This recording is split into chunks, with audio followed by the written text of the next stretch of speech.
We are back with Monday Night Style Esports, ladies and gents. My name is Dia. I am joined by someone who I've never cast with before, TDS. It is a pleasure to have you on the desk, and it is a pleasure to bring these two teams, UTA and WVU, to you tonight. Yeah, same. First time casting with you. I'm quite a newbie, so I can get that. It is going to be fun. I haven't seen these two teams previously, so I want to see something spicy, something new out of them. I already saw Diana out here, so maybe they're going to prioritize playing through that pick, which should be fun to see. And it Yeah, seems and to be a Diana jungle also. there's a lot of priority on the Diana in the draft, right? We see it, and I know that right now we're just picking in order, but when we were going through the pro draft, we were getting Diana as a first pick here, and it was Jax that actually fell all the way through to the end with the Orianna. And so I do expect WVU Mountaineers on the red side to be playing through their jungler blank 1v9. Yeah, and especially if you're going for something like a Diana, something quite unconventional for the meta right now, which is kind of Udyr, Hecarim, those heavy tanks that take advantage of Chem Tank, then you need to put pressure with your Diana. She needs to be able to farm. She needs to be able to get a space in the game to be able to do what she wants to do, that is mainly try to get to level 6. And then after that, with some items, then she will be a really big menace, but they need to know how to play around her a lot.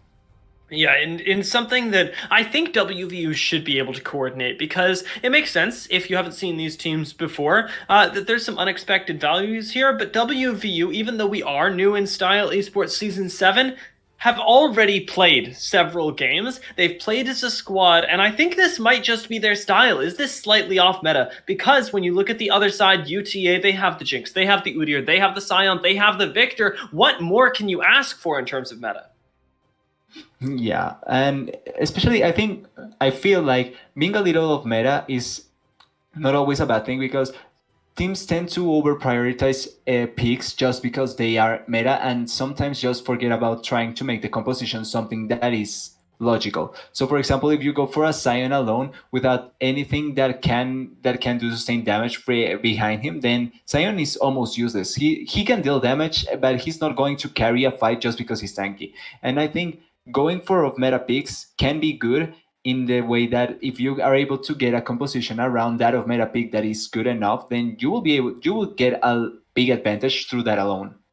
And that's a really good point, and it actually brings me to ask, do you feel that we actually have UTA executing on that? Because they have the Sion, the Udyr, the Victor, the Jinx. These are all things that, like we illustrated, are meta, but is it a good composition? Well, is it a good composition? I think like it can be a good composition, and especially because I am a really big fan of Udyr. I really love the champion, and I really love watching people just running around through burst laps. But I think he just provides so much, especially with an Orianna that can boost him around. So I think that is at least three picks that go well together. So if they get the correct, like if they can execute correctly around playing through the jungle Udyr and going with the Orianna, and not Sion. Sion will be left alone in an island, so he's not going to interact a lot. But Orianna and Udyr, then I think with the bot lane, I think they can execute a really good with the composition they have. They certainly can, and to me, they have a really, really scary team fight as well, as long as they're entering the mid game even or ahead, as they will take a little bit of time to scale, but they really do have that nice setup. On the other side, WVU, their team fight might be all right, but what really stands out to me is, especially with the Jax, the side lane potential. Yeah, and we are talking about how Sion can go and be a really big beefy tank, but Jax is one of those split pushers that can deal really well against tanks. So he would like to go for a Blade of the Ring King, and I think I've seen a Stride Breaker from coming out of Jax a little bit, but I think the new Trinity Force that was recently buffed will be really good for him, and he will be able to take over the side lane if he's able to be left alone. So we'll see if they're able to actually put a little bit of money into the pockets of the Jax using blank 1v9's expected jungle priority with something like an Orion in the mid lane to shepherd him into other parts of the jungle. I think it should be WVU with the early game advantage. I think so too, and I think if they are able to get their early lead, they should be able to just coast through the game with that. because of how their champions will work and function. But I like something that I always want to put pressure on is that I love drafts and I love seeing teams getting drafting edges. But at the end of the day, execution is what matters most. And if the team at this kind of level, getting drafting edges not always translates in game. So if the execution is what's going to matter the most. So at the end of the day, I want to see how they execute this first game. We're going to get to see it in just a few moments, TDS, as we're ticking down the spectator delay onto the Rift. We will catch you on the other side in just a few minutes.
Welcome to the Rift, ladies and gents, for my first game of Style Esports Season 7, UTA versus WVU. We've hit the Rift here with some pretty exciting picks to start off. Diana and Jax for the side of WVU, and a very meta composition for UTA. We discussed it a little, but like you said, TDS, it all comes down to execution. Yeah, and I want to see if the name translates in game. Blank 1v9 will be able to 1v9 this game through the Diana, maybe. And here they go for a cheeky level 1 invade with the Morgana, especially because they have the Morgana and the Udyr. If they are able to get a bind, the target will most likely die. So it was a cute attempt, and they are able to get some deep vision on the red, so they will know where Diana will begin and what she would probably try and do. But apart from that, I think pretty standard start by both teams. Oh, she's And healing. Blank 1v9 actually ends up finding that ward as well. So as much as you're still going to have an idea of where Diana starts, the tracking won't be nearly as precise. And there is a ward in the Raptor camp on the other side of the Rift placed by WVU that will be able to assist a little more specifically with where Neiman is.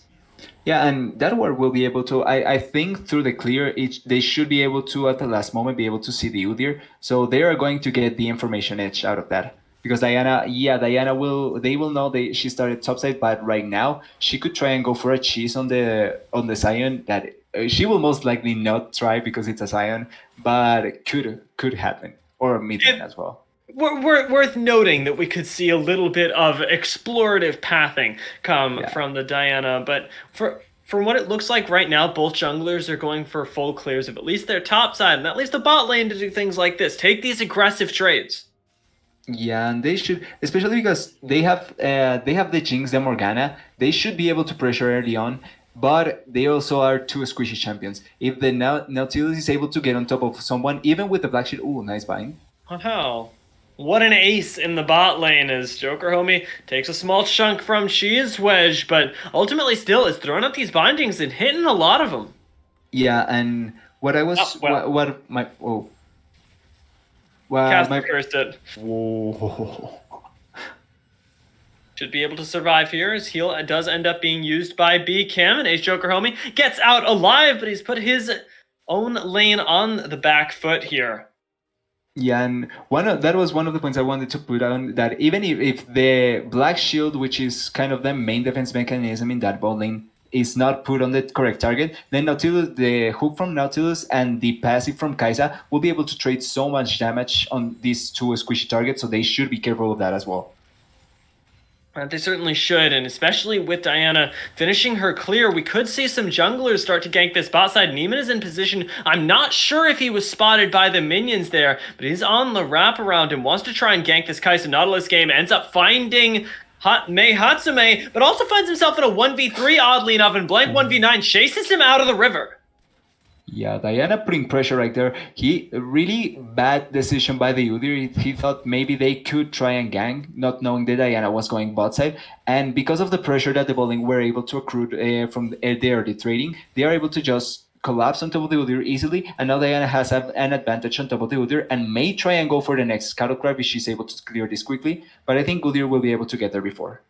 Yeah, and even if the Scuttle Crabs are even, it's worth noting that something like the Flash was expended by Neiman. And for an Udyr, that is such a powerful gank tool early on when the Bear Slap is really all you have in terms of lockdown, in terms of gank assist.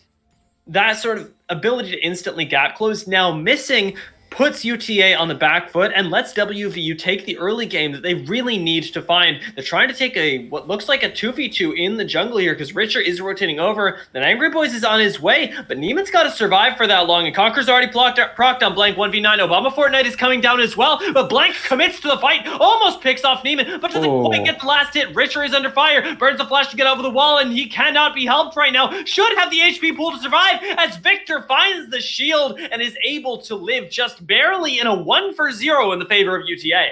Yeah, it seemed like it was going to be favorable for the side of WVU because of the advantage in health and mana from the Diana. But important to notice, the Orianna was almost out of mana, so she could just barely apply some abilities on top of the Victor and the Udyr. And then after that, she was mainly just an auto attack bot. And the quick collapse from the Sion from top lane was able to make that trade between the two teams be in the favor of UTA.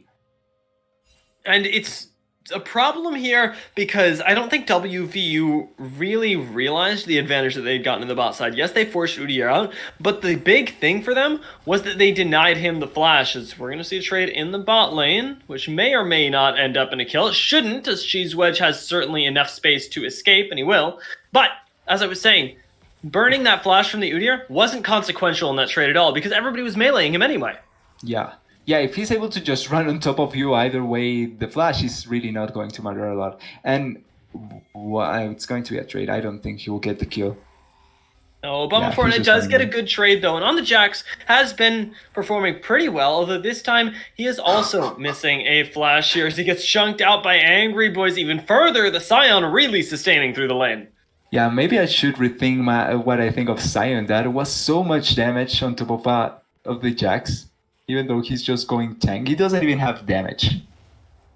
Blank 1v9 wants to find a fight here, and it's going to be an instant retreat, but it's not fast enough as Ace Joker Homie, with no flash and no hope, is going to be taken down. B Kim reveals that he's in the Dragon Pit, but he's got help on the way, as Jax certainly does not all the way up on that top side, but we're getting another fight in the bot lane as well, as Heal gets expected to keep Blank 1v9 alive. He's got an extra shield on him, and Neiman might be taken down, but it's not quite enough damage in time, and Chaotic Fear has not arrived at the point where he could save his teammates, has to back away, leaving the skirmish in the favor of UTA.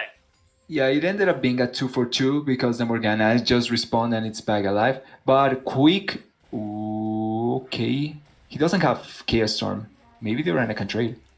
Chaotic Fear actually might feel comfortable taking this trade as he's got the ultimate of his own. The Shockwave ready to be used if Richard oversteps. Just waiting in the sideways here, especially with Blank 1v9 in his pocket. They could actually take this, but instead will settle for the Scuttle Crab and a little bit of zoning on the Victor.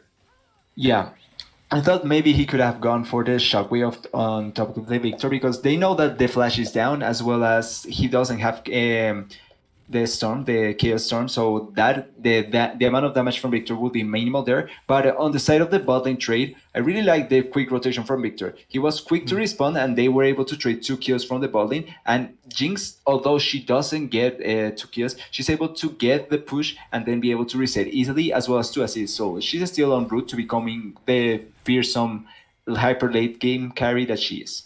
And that's twice now that we've seen the lanes from UTA be able to collapse before WVUs. Even though WVU are the ones making the aggressive plays, it seems like UTA, they're the ones that are actually on the same page here, and the Mountaineers just don't feel like they're really coordinating. It's losing them the Dragon right now.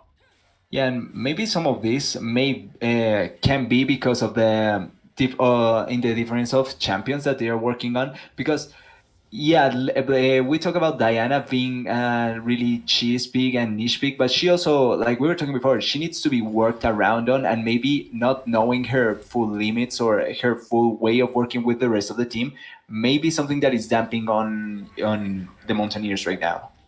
And despite their greater match history in style, it does feel like they are missing a little bit of synergy right now. We'll see if we can see it corrected, as I'm looking for their experience to net them something. Certainly not chaotic fears. Death is so ridiculously low, but just barely walks out of that chaos storm. One auto. I think one auto that the shockwave was able to dissuade from the Victor would have made the difference right there. But really well done. Oriana still has a CS lead, but Victor will be able to trade like this more. Bama Fortnite thinks he can get a kill. He's popped the ultimate right here. The Grandmaster's Might is ticking, but Neiman has just shown up, and Counter-Strike isn't available for that. A very easy cleanup on an over-aggressive Jax. Yeah, he tries to go for the trade. This time around, he actually is trading better towards the Sion. He's not taking as much damage, and instead is able to deal damage to the Sion, but he doesn't respect the fact that he is out of vision. There's no wards on top side, so they wouldn't know if the Udyr is close by, and he just needs to come by, get one burst up, and he will die. Diana is coming bot lane. Maybe he can... oh no, there's vision. She could try something, but... Okay, very importantly, though, Blank 1v9 didn't see that he was spotted on a ward there. That control ward was not checked by him, so they're operating on full information. Are the UTA Esports Club, and BCam going to be able to try and save his life for long enough, should actually be able to make the turn happen, as Angry Boys is very tanky. He's in the middle of 3 folks with Victor on the roam right now. They might be able to collapse and get something for this very aggressive play. Blank 1v9 has to flash, and look at this. Richard comes in from the side, and they are hammed it in. No slows landing, but he wants it, does the Scion. Ace Choker homie manages to survive. Well, Blank 1v9 is not so lucky. Cheese gets rooted up, and that kill should be given over to Richer. The collapse once again from UTA is enough to punish even the best of plays from WVU, but the story on the top side is not so lucky, as Neiman walks straight into a Jax that is ready to fight. Yeah, and the quick dive from the side of the Mountaineers, really well done. They get the Jinx quickly, and they are able to almost run away without dying as much. But this quick Sion TP, that was an advantage from the side of UTA because Jax TP top lane. So Udyr had to stay to respond to that as well, to not lose as much. And the Sion was able to quickly TP bot lane. And then the Victor, once again with the quick roams, he was able to respond quickly to the play and gets 2 kills. I think it was 1 kill, with the Sion getting a kill as well for his effort. So I think overall it's worth for UTA, but the Jax was also able to get a trade kill that UD wouldn't never want to give him. Trade kill and plates as well, and even though it is very, very small, it's resulted in a gold advantage for WVU, which is the least that we can ask coming out of the early game where their composition is stronger. UTA, though, they want to right that wrong. They want to try and pick off Chaotic Fear, but a good flash from him is going to take him away to safety and set up WVU for a contest on this Drake, because once again, it's just Udyr walking in blind. He's going to get wombo comboed to death, is Blank 1v9, and the Udyr manages to survive, chase everybody down. Chaotic Fear, not long for the world, as a double kill goes to Richer, and UTA at this point unchallenged. They are too strong. Yeah, I thought it was a bait by the side of the Mountaineers. I thought they were going to be able to get one, but the bait was from the side of UTA. They get even though the Morgana gets collapsed on and insta-killed, the damage from Victor, the damage from Udyr at this point is so big, and the Super Mega Death Rocket was able to provide so much support. Something that the Kai'Sa has that in her favor is the ultimate. Her ultimate is really good to be able to collapse on those kinds of plays, but because she was not close by, and instead the Super Mega Death Rocket dealt so much damage, then the play was just in favor of UTA, and they get the gold lead back in for them. UTA winning that fight turns into a lot more as well, since they've gotten the Rift Herald previously. They managed to get not one, but 2 charges in the first turret of the game down, and they're not even going to lose their support for it, as Blank 1v9 doesn't have the damage to even burst down Ace Joker homie. Chaotic VR wants to try and get that pick, as you just want to get anything at this point for WVU, falling further and further behind with each passing minute. Yeah, luckily for them, they are able to get a little bit of control on the Drake. Even if they don't get the Scuttle Crab, they still have a ping ward on the pit. And I think they could try to push away and force the Drake. But UTA does not do this Drake. They already have the first Inferno Drake. And the Soul, which is going to be the really important factor this game, is going to be either Mountain or Ocean. And they will have time to be able to get to a point where they can easily fight against them. And both Mountain and Ocean are really important for the front line of UTA that currently is running unchallenged by WVU. If you're WVU fan right now, you are just praying to God that this Jax can come online, because even in the bot lane, when everything lands, you can't find a play. Yeah, and they put everything. They try to kill the Jinx. They deal so much damage to her and still nothing. Okay, they're going for a play. This is it. UTA want to try and find a pick for this Drake, but Mei Hatsume flashes away, leaving everybody else ready and open for this. As Blank 1v9 and Chaotic Fear are paired up, this Diana-Orianna combo can be deadly. It could be your win condition in a fight. Cheese Wedge gets caught out, has to use the Killer Instinct to reposition, but Neiman is on the flank, forces an early shockwave just onto the front line there. Super Mega Death Rocket barely manages to finish off one, and the team fight turns into a very quick wipe as all of the AoE damage gets dropped down on the WVU Mountaineers. Yeah, there was the Jinx reset right there. And one of the things I really liked, they were collapsing really well on top of them. They were corralling them, leaving the Kai'Sa from one side. She had to use their ultimate to be able to escape.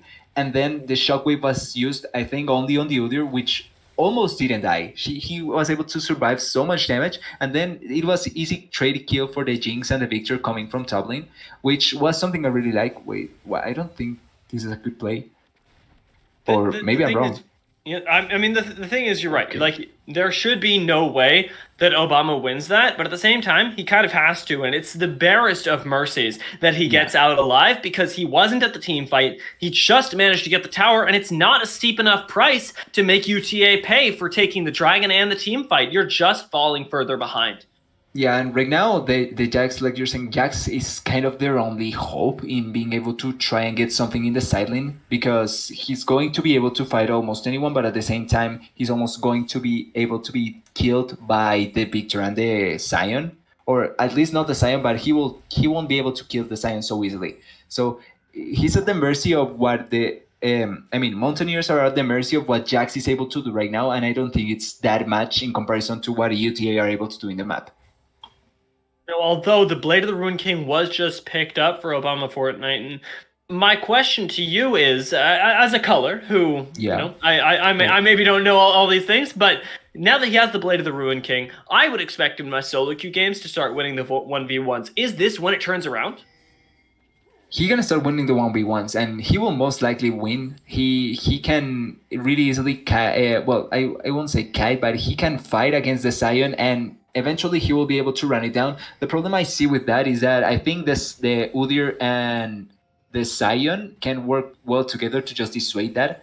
And in case it's the Victor going to a side lane and fighting him, he can just wave clear. He doesn't really need to fight. So your options are really diminished if that's the only play that Jax can go for.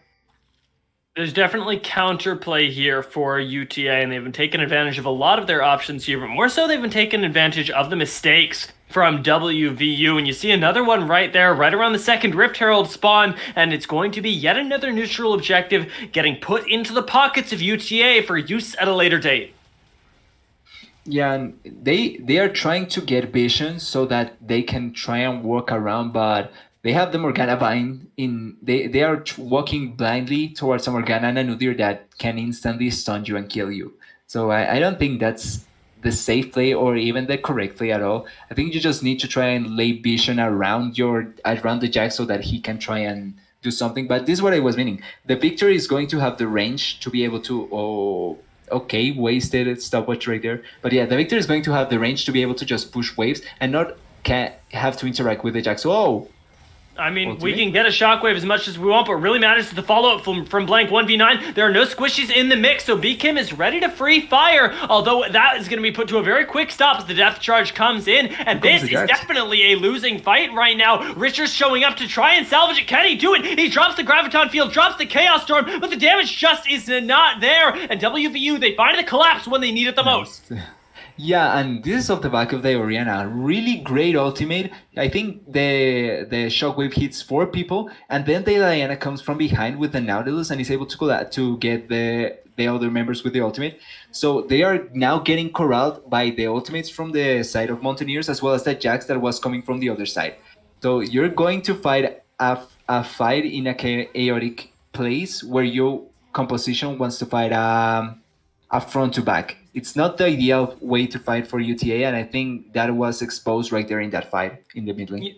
Yeah, they miss out big on that fight, and you're right, it's this amazing play from WVU, great setup from Chaotic Fear, and it gets WVU back to a place where it's even. UTA can't slap you around with their wallets anymore, but can they still slap you around? Do they still have the tools? I think yes.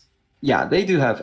Look, one of the things I want to put in, like in the spotlight for Mountaineers, is that they have. Wait, maybe Jax here kills the Jinx. I mean, yeah, this is not what the tools look like. It is not your Jinx overextending and split pushing in the side lane. That I think we can agree on. Yeah, I'm going to change the maybe to certainly. Every time that happens, she's going to die, and I really don't understand why she was going to walk alone over to the jungle, knowing that Jax can be topside pushing waves. But okay, decisions.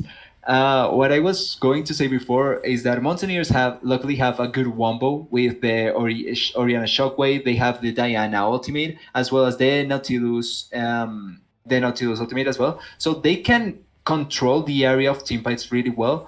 But they need to layer those ultimates in a way that they can hit the Jinx and the Victor, because if they are able to kill those priority targets early on, then the Jax can just take advantage of the tanks. And it's all about BKim and Richer with that. And BKim, not sitting on too many items right now, is still scaling up. Very much the same for Richer. Doesn't have that much CS either. Obama Fortnite is taking a fight on the side of the setup there and is unpunished as of yet. Although if this collapse comes through, we could see the turn on the Dragon. Obama Fortnite being focused down here. You see the rest of his team trying to burn down the Drake before they can give it over, and they do manage to escape with an Ocean for now. Beacon wants to try and find something, but is not that promising. Frontline gets chunked, and it's going to be a 1-for-1 with the Dragon going in the favor of WVU Mountaineers. Very intelligently played. Yeah, I'm kind of surprised UTA went for the trade of the Drake for Jax. I think they could have just try and force their way on top of the Oriana and the Nautilus. They have the tools to be able to burst one of those 2 champions. Maybe they didn't feel they have enough strength with Jinx only being at 1 item, but it's still kind of interesting trade. Luckily for them, they already have 2 dragons, so giving up this Ocean is not the end of the world. They are not going to yet lose anything meaningful because of that. And instead, the game is just going to get elongated a little bit more because the soul is going to end up coming later. And my question is, who does the game's elongation favor? Because on one side, I look at this and I see Jinx Victor, and I say, you're very happy with the game going late. But on the other, you've got a Jax, a Diana, an Oriana, a Kaisa, and I see your side lane only becoming scarier, your assassination and burst potential only becoming scarier the later and later the game goes. In terms of who feels happy, I think it depends on the game plan going forward. If for the side of UTA, their plan is going to be trying to try and fight, and having the Jinx and the Victor, you're certainly more than happy to have those champions keep on scaling, because Jinx is one of the true hyper carries that are still in the game, and the more items she gets, the more easily she will be able to just carry you 1v9. But from the side of the Mountaineers, the longer the game goes, the longer it will be difficult to try and control the Jax. And that's kind of the scary thing, in that Sion maybe they can try and get a play here, but I think he can 1v2. Right, yeah, right now it's already pretty difficult, and with the Grandmaster's Might pop very quickly, the Counter-Strike going to be off cooldown. I think you're right, he should be able to 1v2, and Neiman is just going to go down here, leaving Angry Boys very alone, wanting a friend. And on the top side of the map, WVU, they're starting up the Baron as well. This is a no-win situation for UTA. They've got to make something happen, but the Wumbo is just going to be too much. Richer gets shut down instantly, and B Kim can't find the autos onto any of the squishy targets. He's left all alone, hemmed in near the Baron, and as much as that neutral objective isn't going down, UTA very much are. He can still try and put some poke, but if he's not careful, he will die. But yeah, I was thinking that the Jax can 1v2 the two of them, because the Udyr and Sion right now does not have the damage to be able to kill the Jax. The Jax does have the damage to kill the Jax, and one of the sad things about Sion and Udyr is that you need to go on top of the Jax to be able to deal damage. You need to hit him with out attacks, and what is one of the Jax's main ability? The Counter-Strike. He will be able to ignore so much damage coming from you that it won't matter at all. So that play is going to keep on happening if they allocate the Udyr as well as the Sion to side lanes. And I think the only response to that is going to be the Victor, just ping-ponging waves and trying to run away and trying to stop Jax from being able to get towers. And right now, the game has stopped being about what can UTA do, and so much about what UTA can mitigate from WVU. How can they play around what WVU Mountaineers are doing? And that's a really, really big shift. You can feel the game slipping from UTA's grasp with every passing minute right now, because that side lane is just going out of control. Yeah, it just feels like in laning phase, they had complete control, and after a little bit, the Jax is just a really big menace. They're going for this play. Getting picked off could be a big problem. Neiman steps a little too far forward, though, and that's going to be the end of that play, especially with that knock-up not landing. Blank 1v9 wants to try and find his way in. What a big Wumbo! And with Obama Fortnite already in the back, the team fight is essentially decided. Chaos Storm is not doing nearly enough work across the members of the team, and Angry Boy doesn't have the damage. But with Richard and Beacon still alive, they managed to blow up 2 targets. Obama Fortnite jumps into the backline, finds 1 assassination, but it's not nearly enough. UTA turns the team fight on a dime by keeping their squishes alive. It just looked like it was going to be so bad for UTA at one point, that's so bad for WVU, and Bikim had perfect positioning that fight. He flashed on top of the wall to run away from the Diana ultimate as well as the Jax coming through, and he was able to deal some damage from the wall without getting attacked by the rest of the team. Then Reacher is able to deal so much damage with his Gale Storm, the laser beam. He's able to provide so much support. Even though he dies, he still is able to do so much. Chaotic Fear, he's going to kill everybody though. Beat him. He just goes down, an Angry Boy. He can't kill this Orianna at this point in the game, or so I thought, as that base damages are really, really high. Chaotic Fear though, he stops that Baron. Yeah, and they can try and take it by themselves. Everyone else is alive from the Mountaineers. And okay, no, they're going for the Drake. But now that is going to begin to surmount. The ocean healing is going to begin to take effect, and that is something worrisome. At this point, the healing is going to start to, like you say, stack up, and giving WVU another chance at the neutral objective is really bad news for UTA, who thought they had it in the bag, were DPSing it down when Beacom's perfect positioning suddenly failed him at the moment that they really, really needed it. Now they've got to pull off another one of those miracle team fights. They can't rely on the gold and map pressure that they're getting from the neutral. Yeah. Wait, Jax. Oh. They're not going to be getting it from anywhere. Richard's got to go golden here, and the stun is going to expire much too soon. Richard gets taken down in the side lane by Obama Fortnite. Yeah. That is the easiest pick you've ever seen from a Jax, and it's going to turn into the neutral objective. Now, no fight can be had from UTA. Well, they can still try and force something. Jax cannot collapse to this fight because he doesn't have TP. So this is going to be just a 4v4. They want to go and try it right now as Neiman starts the fight off. They find with Squishy, and Chaotic Fear gets taken down. Before he can use the ultimate, it's all up to Blank 1v9, who goes golden, but Cheese Wedge is putting out the damage from the backline, uncontested right now. Neiman finally finds his way onto him. It is all about Cheese Wedge, who's managing to dip and dive. The flash shuts him down. And did I say no contest? Because once again, another unexpected fight is found in WVU. They get wiped from the Rift. Yeah, and I think that just comes out from the fact that Jax doesn't have TP. This is going to be just a 4v4. And one of the things that I'm surprised is Diana used Sonjas when she was on top of the Jinx before she was able to kill her. So the Jinx was able to run away and still deal a lot of damage on top of the carries. And the Sion never died. The Oriana was instantly killed, Shockwave was not used, and then the Sion could just control the Kai'Sa. Even though she's able to deal damage, she's not able to deal that much damage to take down the Sion. And I think that's going to be the job from Jax from now on. If he's not in the fights, then it will be harder and harder to kill him.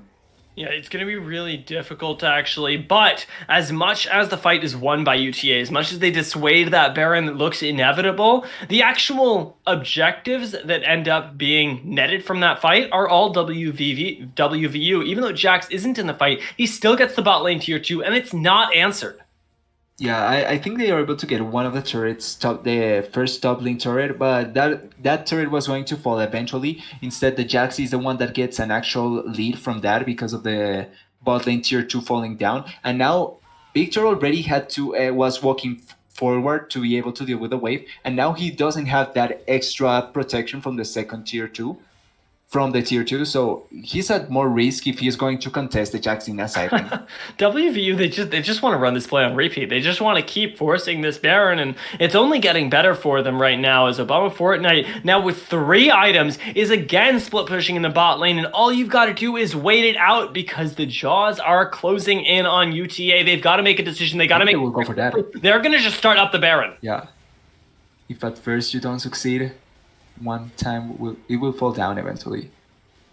That's for certain. It will eventually fall to who, though, as it's already under half health. Blank 1v9 is ready to come in, but Obama Fortnite is in the fight as well. Richer is not touched in the back line as everybody's going golden in the front. Neiman's still alive, and Obama Fortnite cannot finish a kill. Ace Joker Homie goes down, but you've still got Richer from the back line blown up instantly, and he is gone as fast as I say it with no more carries left. It is going to be a clean ace for WVU, and they are the ones that will get the Baron. Yeah, it was a perfect team fight by the Mountaineers. The Nautilus hook comes in perfectly, getting on top of I think it was the Jinx, because Jinx was instantly popped out. They got on top of her, the Shockwave comes through, and she instantly gets erased. The one champion that you cannot afford to die gets instantly erased, and the Victor, yeah, he can deal some damage, but he's not going to be able to take down the rest of the team by himself. And that was something that I was really worried about, the chaos and the team fight that was able to come through because of the Oriana Shockwave, the Diana R, as well as the Nautilus R, was going to be really impactful. I don't even think Obama Fortnite goes down here. He's just too tanky. He's just too everything at this point. He's everything that you need is the answer for WVU. You don't need that front line. You just need more chaos. And as you mentioned, it was the chaos that really switched that fight up. Now, we've got another one coming up because we've spent so long dancing around Baron that Dragon is once again spawning, and this would put both teams on soul point. But WVU, they've gotten away with both of these so far. Yeah, and I'm not sure if they can fight. They can try. This time around, Jinx will have the backup, so maybe they can try and fight that. And Victor has TP, so he's able to push the waves. But the more this goes on, I'm kind of reconsidering what kind of edge does UTA have that they can use to win these team fights. Yeah, UTA, they're being put in a little bit of a tough spot, and to me, it really does come down to the scaling that I think and thought and still think that they have. A really big problem, though, is that Richer and Beacon, they aren't at these really big item breakpoints that will allow them to crush a team fight. You're still waiting on an Infinity Edge from Jinx. I was waiting on the Void Staff completion from Richer, and now that it's there, we can only assume that he'll be able to do a little bit more damage to the front line. Dragon goes down instantly, but it's not about the Dragon just yet. It's really about Obama Fortnite, as he's the one getting pinched out on the side again. We've seen this play before, but now it's a 1v1 with the Jax of the team fight. It started happening elsewhere. B. Kim gets deleted by the Mountaineers, and now everyone is on the retreat because Richer, we've seen it before, he can't carry the fight, and they've got to pain train their way out of there. But Obama Fortnite wants to continue, finds a stun, and this should be Angry Boys getting picked off as well. Cheese Wedge should have the damage to burn through him, and with Mei Hatsume on the flank, the hooks are going to come in, goes wide, but still should be the pick as Cheese Wedge invests even further in this. The chase is so long, and I think they finally got one. Yeah, it took, I think, more than 30 seconds to be able to almost be able to kill the Saiyan, but they at least get the Morgana. But now they will push up. They have two open inhibitors, and I think they can just try and end the game, but Jinx is coming up in 5 seconds, so maybe Yeah, not. they've walked up all the way with all these minions. I think the game is over, but BKM, you're right. He's the only one, the hero that needs to say differently. Blank 1v9 is on him, goes golden already. BKM is on the back foot as Obama Fortnite zones him out. It's gonna get burst down here. Both Nexus towers are down, but BKM is clutching the fight. He's got the front line to do it. Cheese Wedge is not enough. A quadra kill goes to BKM, and Chaotic Fear is being chased down by Neiman. They want to give this one to their drinks, and Chaotic Fear, he just wants to live, man. It's going to be the one slap from the UTA or BKM looking for it right now. That last rocket connecting would give us a pentakill. We all want it here. And the last rocket is going to do it. A pentakill goes to BKM. Yeah, the sad thing is, I think because of that, they are now not going to be able to push farther if they wanted to, but still, they are going to get some gold.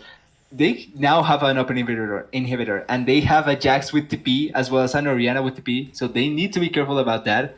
But apart from that, the worry that I had was that Beacon was going to be able to spawn and kill everyone, and the Jinx did what she needed to do, kill everyone.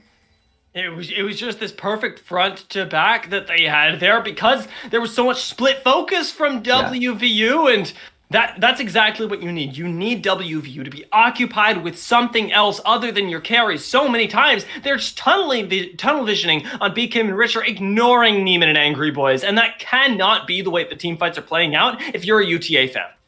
Yeah, the Jinx has died. I think she's been the first to die in the last two team fights that have decided both the pushed right here into the Nexus turret as well as the Baron. So they need to take that into consideration and put the Black Shield on top of the Jinx.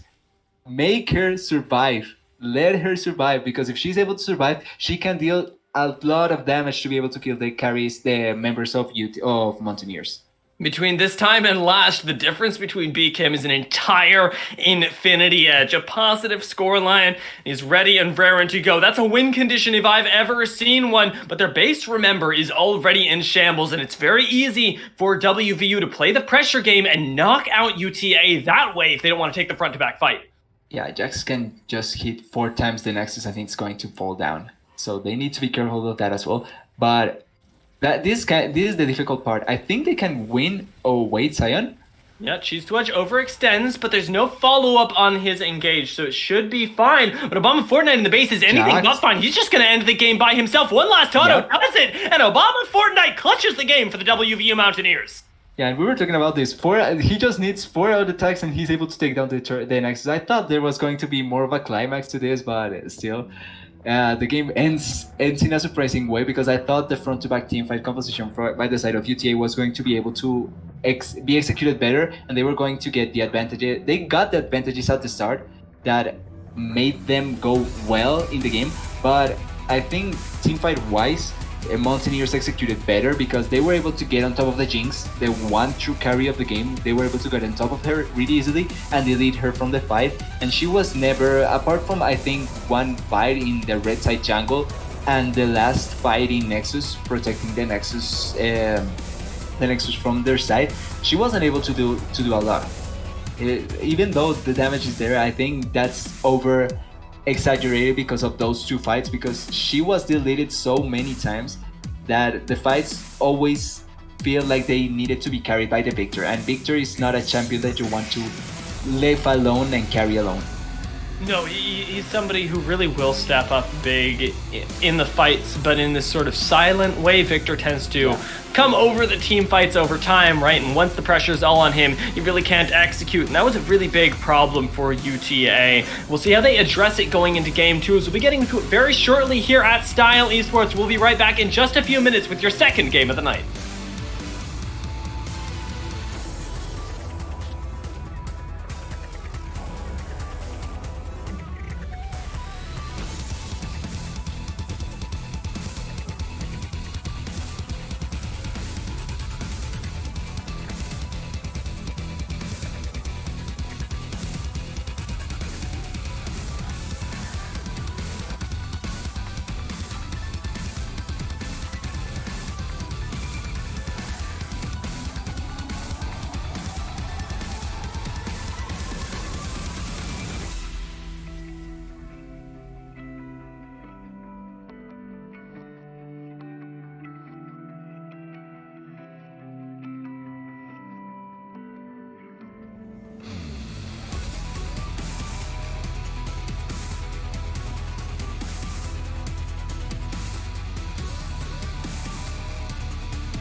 hold our heads up high and beat the drum to what we love.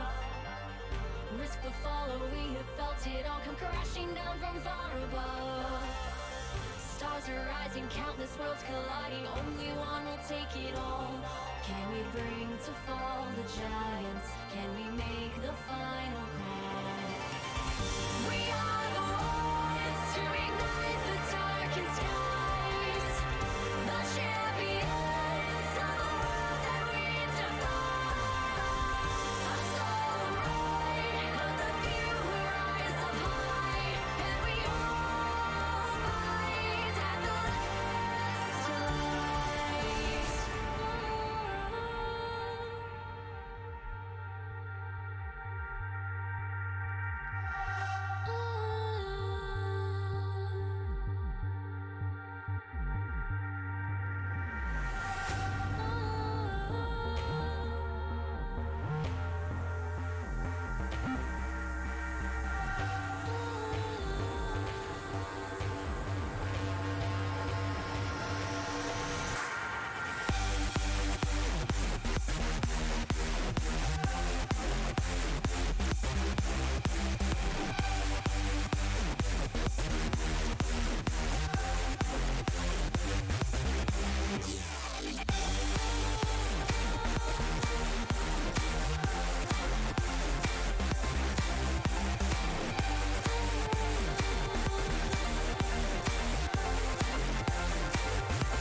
Welcome back, ladies and gents, to WVU Mountaineers versus UTA Esports here at Style Esports Season 7. We already got into it heavily in Game 1 with a pentakill for our first game casted of the season here, and I'm really excited to see what the second game brings. We've already got an idea as the players have gone through a pro draft before this, but here they'll be picking their champions and we'll be breaking them down. Yeah, and going back a little bit, sadly, the pentakill was from the losing side, so maybe this time around they can get the pentakill on the winning side of the game, so it gets more hype, but still. I really like how the UTA composition before in the last game, I really liked it, but when it came to execution, Mountaineers delivered in how they wanted to play the game and how they play the game, especially the Jax pick that we saw being so menacing towards the end of the last parts of the game. This time around it's getting banned, so I think it certainly left its mark in the series right now. Yeah, it seems like if we turn nameplates off as the compositions are going to be rolling in, we've seen almost a swap in styles, because the big thing that stands out to me from UTA, and already you can see it in the first two picks, is that they're embracing the chaos of last game. Yeah, and Hikarim, I thought Hikarim was coming from the side of UTA, but seeing that they changed sides, it came from Blank 1v9 and the Rek'Sai coming from Neiman. I really don't know what to expect from this. I haven't seen Hikarim in so long. I feel like it's been years already. And although she has a kind of a straightforward way of playing the game, you want to get early advantages with her early ganks, not really farm. And it's totally going against what the meta right now is, that is farming till a certain point and then just getting camp tank and running around. But I'm kind of excited to see, maybe the changes that the jungle has received recently will actually shift the meta once again, and maybe Rek'Sai can come back as the queen of the jungle. Yeah, and this is going to be a really good testing point for UTA as well, because it is one of their earlier games of the season, right? We're still sorting things out, and you want to try out as many styles as possible on your team before you get to those later in the season matches. If they can pilot not only the late game team fighting style, but also an early game style to relative success, that could be exactly what they need to find their stride in the season. As we have locked in all the champions, though, you can see the compositions in front of you. I wonder, to you, TDS, which one stands out as stronger academically? In the more common sense, I think, just because of how the champions work and what they want to achieve, I think the Mountaineers have a very well-rounded composition. The Hikarim, the Veigar, and the Alistar will be able to control so much of the space, especially in short instances like Dragon Pit, Baron Pit. Those areas are going to be really easily controlled by them. And the Tristana is able to do so much damage. She's one of those champions that benefits a lot from targets being CC'd, because she wants to get free fire on almost everyone. So that's as things that she loves. But from the side of UTA, the Kled is going to probably be answered by the Mordekaiser, but who's going to answer the Echo on the side lane? They have two really good side laners that they can just go for a 1-3-1 and just win the game via split push, like the last game happened in kind of in the same sense. This time around, UTA is taking that approach and going for a 1-3-1, but a true 1-3-1. Maybe it's a red side thing. Maybe they see the red side and they go, we're feeling aggressive today. We're going to go for this sort of outplay you in the side lane style. And UTA do need to make it work. They are down 1-0 here. And if they lose this game, they do lose the series. So I'm going to hope that this play style that they have, this ability to 1-3-1, is exactly what they wished that they had in the last game, and they can execute on it like it's comfort. Yeah, and I think maybe it will come from comfort. Maybe the aggressiveness is just a second nature to anyone, and everyone that wants to play aggressive will get the comfort from that and just carry the game. But I have to give up a pretty heads up before going to the game. I have been really unlucky with series in the sense that I think the first series that I casted is the only one that has gone the whole way. Every other series has been a 2-0 stump. So luckily this isn't the case. But if I will go by record, and I think Mountaineers will take these 2-0. I think they will be able to execute it. Even if it is 2-0, this series has already been anything but a stump, because last game was so incredibly even. I'm excited to see that same level of competition hit the Rift one more time in just a few minutes, as we'll be getting you into game number 2 here at Style Esports Season 7 between WVU Mountaineers and UTA Esports.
Welcome back to the Rift, ladies and gents, for WVU Mountaineers versus UTA Esports, the continuation of the series. WVU on the blue side are up 1-0, and UTA have to fight for their lives in this series, and it's a good thing that they picked a fighting composition for it, because that is what this is meant to do.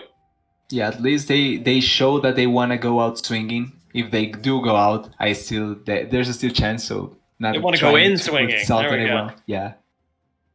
But one thing that I want to try and put note on before we start is that neither of these teams seems to want to try anything like kind of a spicy level ones. But I think going with the Ona and Rek'Sai especially, you can try and just go for an invade from the bot side and maybe get a pick. If they're able to get a hit that in a good sense at the start, then they can just go for a snowball from that and just carry the game through that.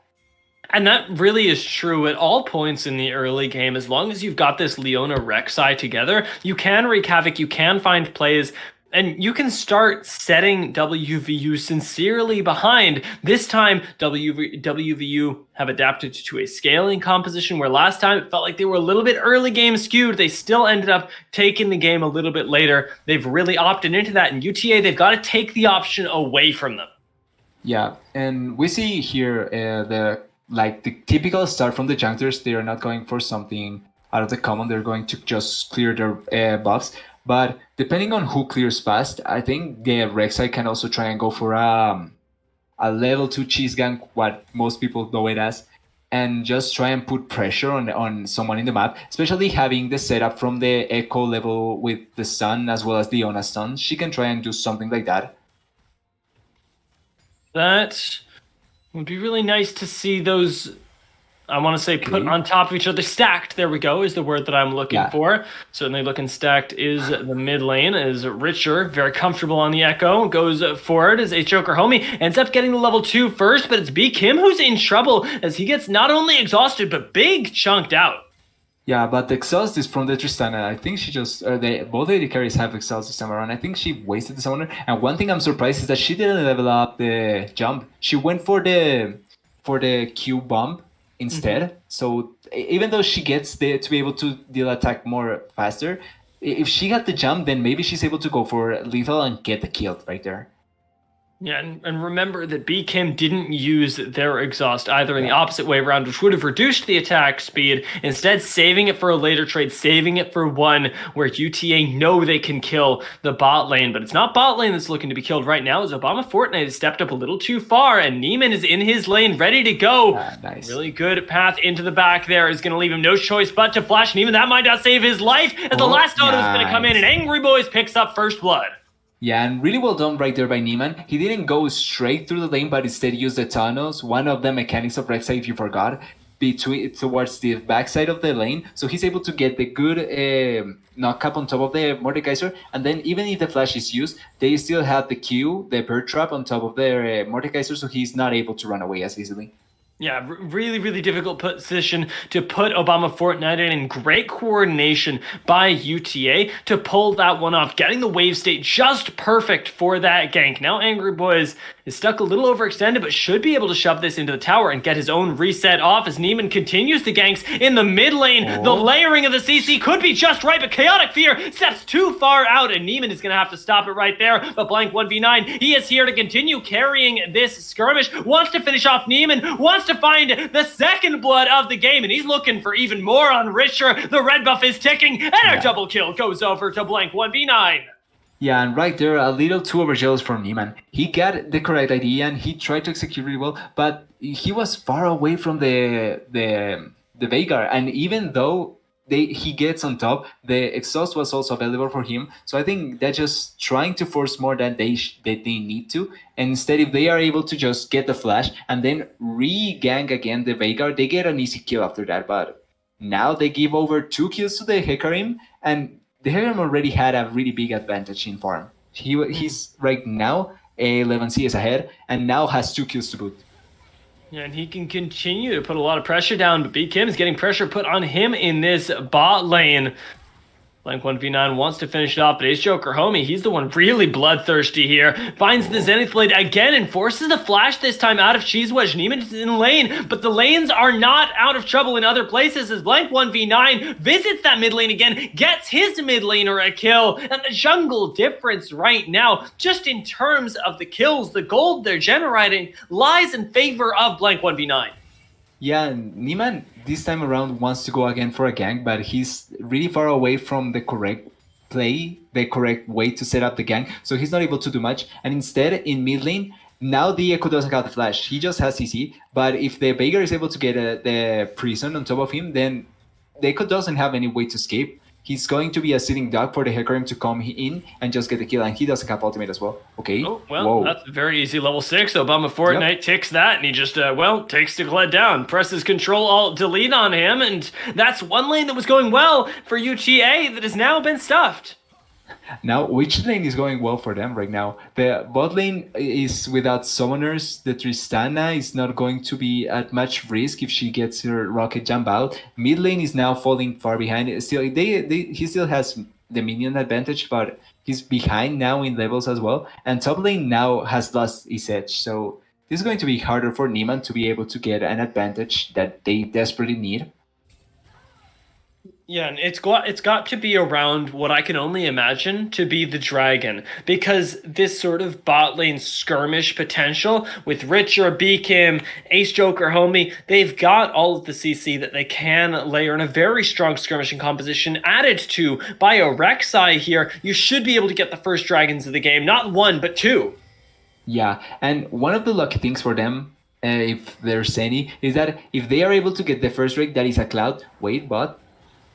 Yeah, Eclipse is down though, and Ace Joker Homie's taking less damage, but with him so far away from his tower, he should still go down. Cheese Wedge grabs the kill, and that opens up for WVU to take the first dragon of the game because they've got so much more pressure. Yeah, and right there, one of the reasons why Hecarim is such a great... Just pop ultimate, get behind someone, and then just push him towards your team, and they're dead. Hecarim does a lot of things, and that's one of them really great. One of the points that I was going to talk about with the Drake is that one of the things is that the Cloud Drake was the first one to spawn, so that means an important soul is going to come up, and that may have been the way to win, but with that pick, Hecarim is able to secure the first Drake, and now the team that is closer to the soul is Mountaineers. Cloud Drake feels so good with Hecarim too. I'm sure that Blank 1v9 is very, very happy right now. I'm a little curious though, and I wanna see what your opinion is on this, about the Leeching Leer that Obama Fortnite has picked up in the top lane, because he did manage to get the solo kill, but normally we see something like the Bramble Vest picked up first in these heavy AD matchups. Yeah, and I think that should have been the choice to go for, but maybe he feels like he's already sustaining enough damage that the Kled is not dealing enough damage to him, and instead he wants to be able to delete the Kled as fast as possible. And the Leeching Leer also provides a little bit of sustain. I think it gives a overall lifesteal, so from abilities and all that, and as well it's from a Ruby Crystal, so he's going to get both the stats, so it's okay. But I think the Bramble Vest, it's the best choice to just not give anything away to the Kled, especially when it's a Kled and a Rek'Sai jungle. So much AD damage from those two, so I think it would have made more sense. Maybe we'll call it like a confidence pick then, because it does seem like the suboptimal choice, but one that does give him a little bit more AP, wants to try and find more solo kills on Angry Boys, and with the top lane being as isolated as it has been, it's up to Neiman to take that confidence and put it in the ground. Yeah, and as you said, it's been... Maybe this time around here to kill. It's been an isolated matchup apart from the first gank. No assistance from Blank 1v9 towards top lane, no assistance from Neiman after the first gank. So that may be it, just going for the 1v1 pressure and being able to get the kill. But now Neiman is coming. I think maybe they can set up something here. It's dangerous to gank a Mordekaiser after 6, though. That CC layering has to be perfect, and with the Realm of Death available, I don't think that you're going to be able to do it, especially now that we see him spotted out. Blank 1v9 is already in the river, sees Neiman and Richard rotating up for this Rift Herald, and the information is there for WVU. Obama Fortnite should be able to play safe, even, I think, gets a little bit of vision on Ace Joker Homie. Yeah, and Mayhatsumi is trying to rotate, but I don't think they will be able to come before they get the Herald.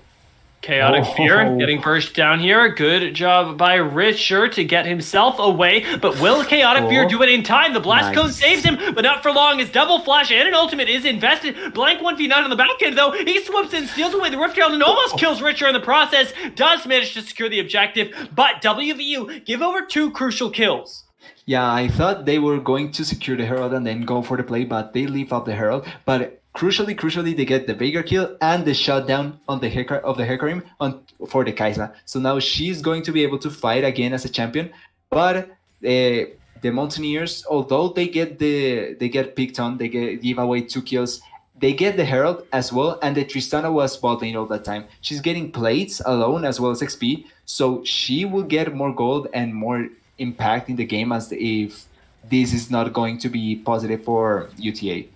Yeah, it feels weird because you're giving over, like you say, that advantage with the Tristana for her to get even bigger. B. Kim certainly feeling small under the tower, although Blank 1v9 does get stunned. Neiman wants blood here. Good knockup from Mayhatsume. Saves his jungler and might actually be able to turn this around. But Chaotic Fear's got a lot of damage and Blank 1v9 is ready to go. Knocks up Neiman, gets knocked up himself and is taken down by an isolated Akathian Rain, giving B. Kim a kill and letting UTA once again come out on top of the play. Okay. That's an Event Horizon. That's delicious. That is why I love Veigar. Yeah, and a competence play, just going for the flash, getting the insta kill, and not only that, you get the extra IP, so you feel really happy as a big to that. But still, they are able to get the kill on the Hecarim. Really well done by Neiman to be able to get that trade, even though it all seemed like Hecarim was going to get the 2 kills and just run on top of them. Neiman does a really well knockup, and the Kai'Sa is able to secure the kill. And one quick thing to notice is that Tristana took down the first turret bot lane alone, so she got the 5 plates alone as well as the XP from the minion wave. So right now she's really strong. Mountaineers can play around her really easily now. That's going to more than make up for the kill that B. Kim got, I think. And when we're talking about relative power levels, which is all the game is right now, you're still giving an advantage over to WVU, and remember, they're the ones with the composition that scales really well. They have the Tristana, the Veigar, the Mordekaiser, who, as we speak of him, will be returning with a very angry Kled in his lane, has a full completed Mythic, and I'm looking for Obama Fortnite to maybe not die solo, I think is the plan. Yeah, that would be the best thing to do, and he has to be, well, speaking of not dying alone. Okay. I know, but, well, some people won't be dying alone, that's for sure. As Blank 1v9 does get his CC off, but there's not quite enough damage there to back everybody up, and that Tristana that was oh so prized is just not enough. Event Horizon from Chaotic Fear does secure a single kill in response, but WVU, with a very staggered engage in the bot lane, do not get a lot. Yeah, and one thing, they got picked on, maybe they can go for Drake. Wait, Angry Boys died. Yeah. Obama Fortnite, he teleported down here with full Riftmaker as well. He can actually clutch this fight here, not only winning his own lane, but going in to win everyone else's as well. Obama Fortnite wants to go beast mode in the bot lane. He helps pick up 2 additional kills. Hem in B. Kim here in a perfect route over the wall from Chaotic Fear. Sets up his team once again for success. He sets them up, and my god, Obama Fortnite, he knocks them down. Yeah, like you were saying, Obama Fortnite is not only smashing his lane, he's smashing the team fight. He gets down with the completed Riftmaker and just deals so much damage that they are not able to fight him. Right now, he may be a little bit of a raid boss, a small raid boss. Okay, Chaotic Fear. Yeah, Chaotic Fear is in a little bit of trouble here, but remember, he's got the backup because that dragon just went down, and you know it as well, UTA. You cannot approach the darkness in that river. Yeah, and one of the things that make UTA win that fight, even though was not as obvious, but the Hecarim didn't have any item, so he's. Oh no, I don't think she will be able to die. No, she's fine. He didn't. Yeah, Hecarim didn't have any the completed item. He didn't have his completed mythic, so he was more. His power level was less than the Rek'Sai and the rest of the enemy team. And interestingly, he's going for the Trinity Force instead of the Chem Tank, which is not yet nerfed. So kind of an interesting adaptation in this game. It's definitely an odd one, I think. I saw that Trinity Force and I tilted my head a little bit, but it's maybe pre-adaptive, thinking forward to when his Turbo Chem Tank will no longer be as useful, and it'll certainly be doing him a lot of good in this game as well, because the squishies that Hecarim is focusing in this team are still going to go down much faster to the Trinity Force, and he's so far ahead of Neiman at this point that the additional tankiness that he's getting is basically equal with his damage. Yeah, okay, fighting mid lane. Yeah, and Mei Hatsume should go down here, actually. I thought that he might be able to survive with the Unbreakable Will, but evidently it was not to be. It doesn't mean that it's a losing fight for WVU, though, because they've got more than enough damage coming from everywhere else, especially Cheese Wedge, who this time isn't getting caught out, is the one doing the killing, finally picks himself up 2 kills in that mid lane, and it's going to be able to focus down this tower as well. Where are you not doing well as WVU? I'm struggling for answers. Yeah, and UTA try to go for a play, trying to force everything on top of Mei Hatsume, and yeah, it's cute to see, and you can kill the Alistar, but it's an Alistar at the end of the day. They get the quick kill on Neiman, and then they are able to erase the other 2 targets, and now Angry Boy is dead.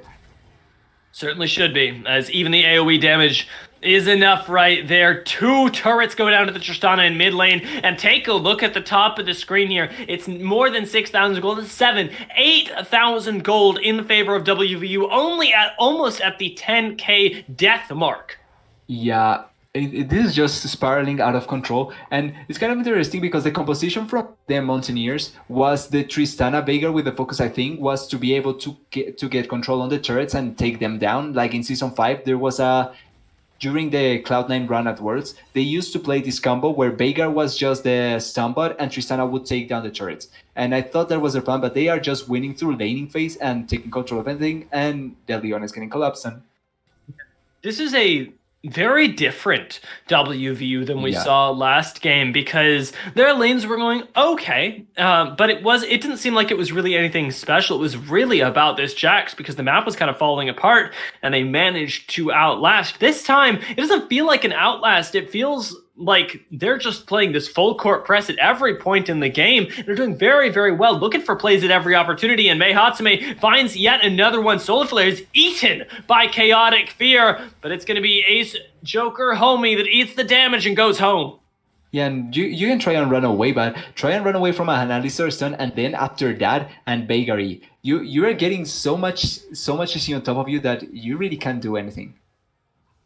I love that Blank 1v9 plays the confidence game there with the Echo. Ends up just saying, yeah, are you sure you want to commit to going in onto me? You might kill me, but there is plenty of damage to follow after. Obama Fortnite, by the way, has completed himself a book. He's decided he's doing so well that he is going to write a dissertation on how he won his lane, and I'm eager to read it. It's only 10 pages long right now, but as it gets longer, the world better look out. Yeah, I won't read it as much because I'm not much of a reader myself, but it would probably be interesting to read. Yeah, maybe he'll audiobook it for you. Maybe for Echo that is instantly dead. Yeah, I think that he could certainly use it right now, as he's really missing the days of Tank Echo when you might have been able to outlast that with a Rift Herald dropped in the top lane as well. That's going to be almost all the tier 2s cleaned up, and with Obama Fortnite in the bot lane, you can only imagine that tier 2 isn't long for the world either. Blank 1v9, this 4-man squad headed up by the Horsey are going to charge in on the base with Shelly at their backs. The inhibitor tower is not long for the world, but they've got to find a fight now. Nice. Neiman flashes in. Blank 1v9 is almost assassinated, but he's still running around alive. Watch Chaotic Fear as he's playing around with Cheese Wedge, who flashes forward for the kill, but with Obama Fortnite showing up, it is going to be all coming up aces for WVU Mountaineers. They have got the power that they need to win the team fight. It is in the form of a nuclear weapon in their front line. Obama Fortnite should be able to find this 1v1. Then, now a 2v2 kill is all his. BKim is history, and Richter has got to head for the hills. Yeah, they piled everything on top of them, and it seemed to be good. Neiman was able to get a really good knockup on the 2 carries, and they were able to burst out. I think the first one to die was the Hecarim. He didn't do much, but Veigar took so long to die. He provides so much CC and so much control. Okay, Obama Fortnite, I think you're far ahead. Yeah, did he overstep? I think the answer might be yes here, and it let us more in the fact that this book was 24 pages, although he wants to go for it, almost finds the kill, he ends up getting another one, he's sustaining through the fight, Richard needs to finish him off, the heal comes just in time, they cut the book down, they cut the raid boss down, and buy themselves at least some reprieve. Yeah, no, thank God for UTA they were able to take down Obama Fortnite, because if not, I think that's just the end. That just calling it a day. It That's wouldn't an matter FF. anymore. Yeah, I don't feel like they have the confidence to go through that after not being able to kill him. But luckily they kill him. They give up the Drake, but they still have a chance. They get a really huge shutdown apart from that. Yeah, and with that shutdown going on to, I believe it was Richard. Yeah, Richard getting the final blow with the ultimate. He's going to be able to almost complete that Lich Bane, almost get himself to that next power spike and equalize the playing field a little bit. The thing is that as long as Obama Fortnite is there, the playing field is never, ever going to be even. It is all about finding fights where Mordekaiser cannot join. And with the TP, your time is limited, but you've got a window here. Yeah, and Obama Fortnite just completed the I forgot the name of the helm. He just completed another Demonic item. Embrace. Yeah, Demonic Embrace. I really don't understand why call it Demonic Embrace when it's a helmet. You could have just go for something like that, but still. Maybe it's like a hug for your head. You know, like it's so comfortable that it's like a hug. You know what I'm saying? Like a little. It's like a little dwarf holding onto your. Onto your skull. Dwarf. Yeah, never would have guessed like that, but okay. That's my marketing scheme for Demonic Embrace. I can believe that. We'll see how much use he puts that hat to. Is already, it's going to be 1 kill in his pocket with the front line of Blank 1v9 setting him up. It separates the team enough for Obama Fortnite to take this series of 1v1s, and 1v1s he will always win. Yeah, and no one has a QSS. No one is able to escape that. No one will be able to run away from the Mordekaiser. They just don't have the income for a QSS. Obama is ignoring everything else and is leaving Chaotic Fear a little bit out to dry, I'll be honest. The rest of his team as well, not too happy right now, but he does manage to take down Neiman. If he can carry them to victory, it's going to be more than enough. A triple kill goes to Obama Fortnite. The game is all but his. At WVU, they can be very proud of the way that their top laner has been going this game. They're going to secure themselves a double inhibitor and likely the game here. Yeah, maybe it's not a pentakill, but still, it's a really commanding way to win the game by Obama Fortnite. Really outplaying and outperforming the opposing laner. And I think this time around, the Mountaineers, what a commanding game. We were speaking how the first game was not as much of a stomp and they were close by. This time around, it's not the case. They just kill everyone. Not at all. We could see one more turnaround, though. What if we get the same thing happening again? I'm sure Obama Fortnite doesn't want it. He just wants to fight, though. He wants more blood. As the team falls around him, the minions will say, we've had enough, and take it down. Yeah, and Obama Fortnite was still going to be able to kill 3 people, I think, at the end. They were so dead. I need to see the damage graphs right now. Holy sh... Yeah, I don't think it was fair at all, in any sense. Are we able to show the damage graphs on screen? Let's see if we can. Holy moly, look at that artistic piece on your screen in front of you. And I can see now why they picked him the Jax last time, because hey, at the time it wasn't that convincing. We didn't really see him be able to do anything in the lane. It was all about the scaling here, but now given another game, given a Mordekaiser that actually does manage to out-execute in the lane, WVU are able to play around that pressure so well, and you can tell that they're practiced with their top lane being somebody who can kill. Yeah, and just in case, I think Blank should trade names with Obama Fortnite. The true 1v9 carry of the team is Obama Fortnite. He played so well the lane phase, even though he was ganked at level 1, he died and wasted his flash. He was still able to take winning trades and then just kill the Clade alone. And with just that 1 kill, he was able to snowball the huge lead alone. And I think that's really important for a player, and it's not the first time we see it in the Jax game. I think he also was able to get 1 kill out of the earlier, and with that 1 kill he was able to put so much pressure on the side lane that he was able to carry the game through that alone. And I think he's going to be a player to watch at least. Definitely so, and the team, I dare say, is one to watch as WVU Mountaineers are going to greatly increase their ELO off this game alone, because UTA was sitting just above them here. They get themselves that few extra points, and I want to see how far they can climb, how far they can take this strat, because just off today it looks incredible. It has been a great stream to cast, great games to watch, and I want to thank not just the teams not just you in the chat, but you, TDS, for casting alongside me, and Chitori for running production here. It has been a great time bringing these games to you guys. I look forward to seeing you all at Style Esports once again. If you want to see more banging games like this, be sure to hit follow. Be sure to tune in when these teams are playing again, and we will see you very soon here on the Style Esports stream.